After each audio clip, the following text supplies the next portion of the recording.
One of the themes of Passover is that there's not a repeat, but a re-experience of what has happened in the past to the present, and of course we're looking to the future. So we were redeemed from Egypt in the past, we hope for redemption in our present lives today, and ultimately there will be final redemption in the future that is modeled on the first redemption, which was the one from Egypt. And all of that is amazing, and it sounds wonderful, and we all hope for it, and we all pray for it, and I'd like to ask just the random person if they know what redemption means, because as we're hoping and praying for redemption in our present lives and trying to model redemption ultimately for the world in the future, what does the word mean?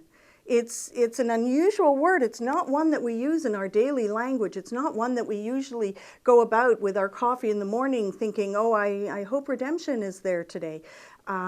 Really, when we think about how we use it in the way that normally is much more mundane than what we're talking about at the Seder. And I want to start there so that we really do get a sense of what does it mean that we're hoping for redemption and praying for it.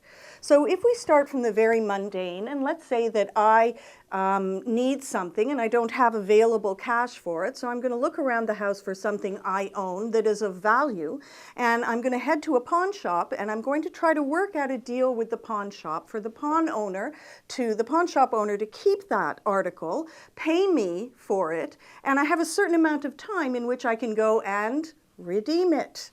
And it means that I come back in and I claim what is mine. But I'm claiming what is mine that has been held away from me. It's been held captive away from me. I have no rights to come in and take it. I only have rights to redeem it, which means that I can come in and I can return that which was given to me in its place, and now I can take what rightfully belongs to me, that part of myself of value.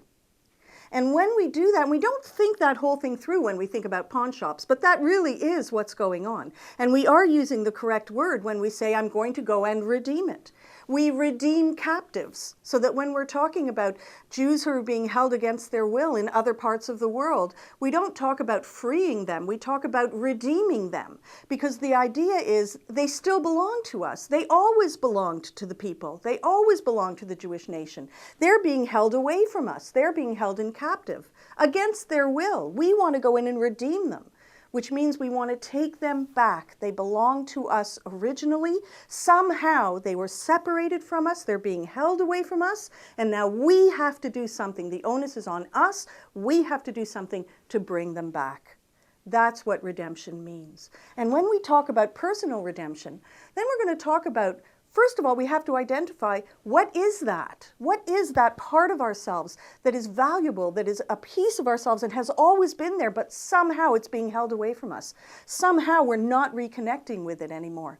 Is it acts of loving kindness? Is it, I used to be this very understanding person. Where did that go? I used to have compassion at my fingertips. Why isn't that there anymore? I used to not judge everybody I met. Why am I doing that now? It really asks of us to define the word. Identify what is it that is being held away from us because of slavery, which is clearly in the modern world our schedules, our technology, our commitments, our responsibility. We're being pushed into so many of these other corners of things that ultimately are important to us and of value to us, we've let them go. And they're being held away, and we've got to figure out how to redeem them. We've got to figure out how to get them back. And that's what Pesach is about. Not entirely, but certainly one of the strong themes is that sense of personal redemption. Because if I can't figure it out for myself, how am I going to figure it out for the ones I love? And then how am I going to figure it out for the nation, for the Jewish people? And ultimately, how are we going to figure it out for the world when we're talking about ultimate redemption? It all has to start with ourselves. And it all has to start with understanding what that word means.